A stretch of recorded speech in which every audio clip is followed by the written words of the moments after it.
Meghan Markle has paid tribute to Prince Harry for empowering her and allowing her to know her voice is heard, and made a rare comment about their daughter Princess Lilibet.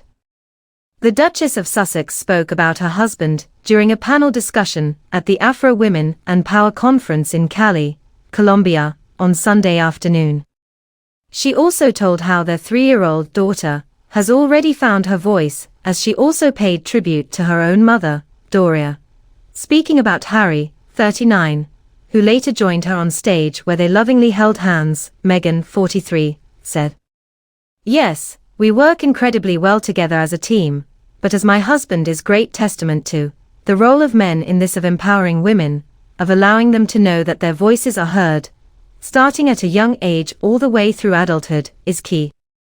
For us, and the work that we do with our Archewell Foundation, certainly the work that we do as parents, as I do as a mother, is ensuring that young girls feel as though their voices are being heard.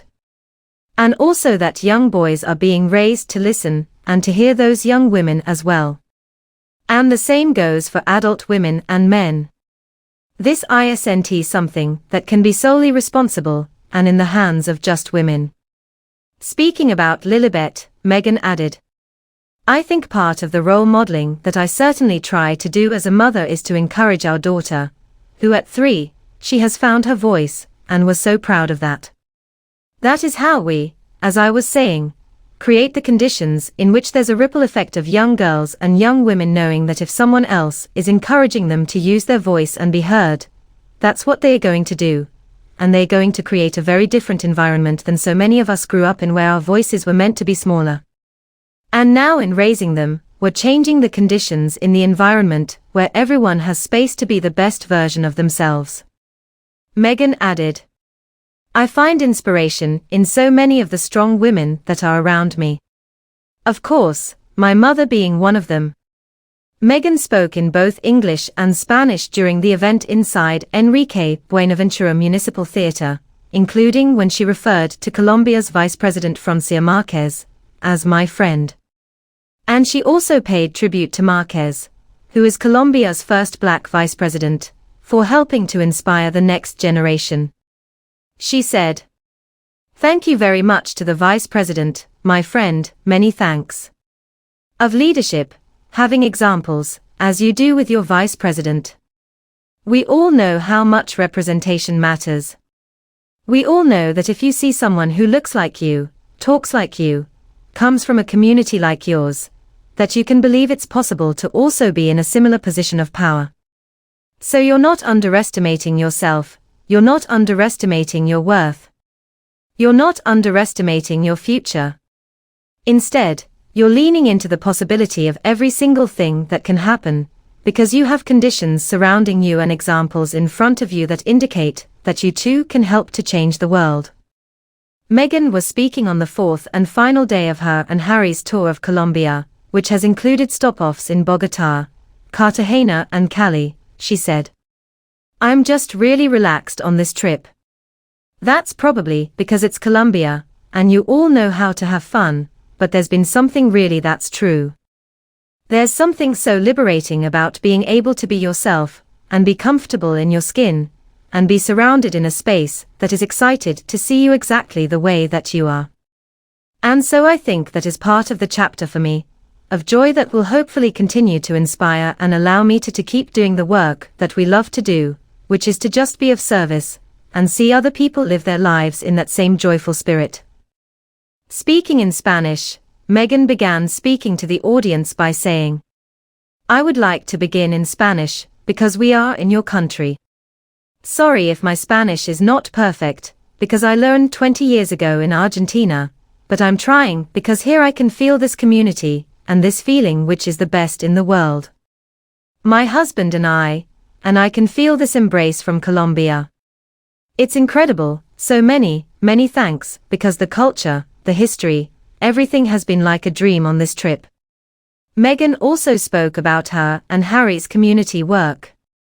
She said, "At the Archewell Foundation, we are very, very dedicated to creating a sense of community, but also one in which women are heard, and that their ideas are really felt and implemented in the programming that we do.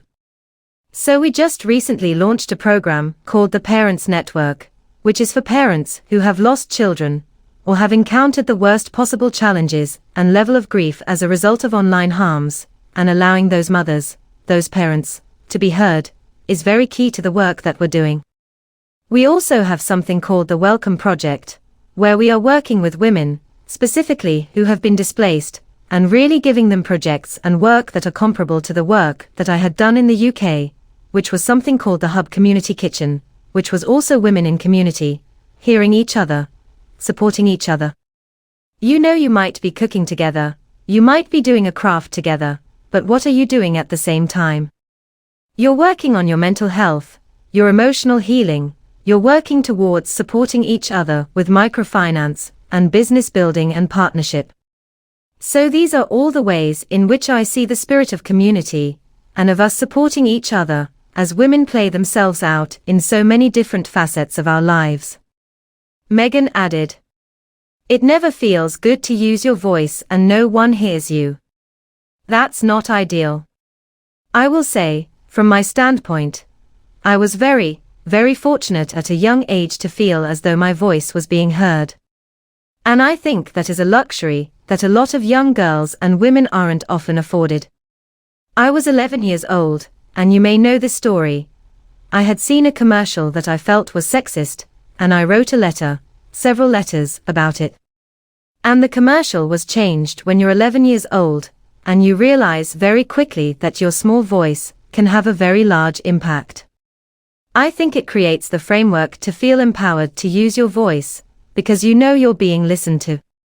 During the event at the theatre, Vice President Marquez was heckled by an audience member, who shouted out a question about trans rights, while she was speaking.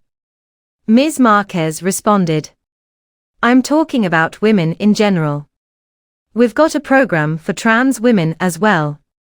The audience member sat down after the incident, and was allowed to stay in her seat for the rest of the event. Later, Harry and Meghan are expected to visit the Petronio Alvarez Festival, which is a celebration of Afro-Colombian music. It will be the final event of their 4-day trip to the South American nation. Harry and Meghan's security in Colombia includes an officer armed with a Kevlar shield to stop any potential shooter taking aim at the couple. At almost all events the couple have attended, the man, part of the local security detail, has been seen jumping out of a vehicle ahead of the couple holding the folding shield. The shield, known as a ballistic briefcase, is also being used to protect the country's vice president, who is hosting the visit, and who has been the target of several assassination attempts. Last year her protection team found 7 kilograms of explosives buried in a rural road leading to her home in the southwestern province of Cauca. Just 2 months ago, her father and 6-year-old nephew escaped unharmed after gunmen shot up a car they were in, leaving it riddled with bullets. Security websites describe the ballistic briefcase as a discreet close protection and a rapid deployment safety device. The ring of steel surrounding the party will raise eyebrows as Colombia has travel advisory warnings from the Foreign Commonwealth Development Office.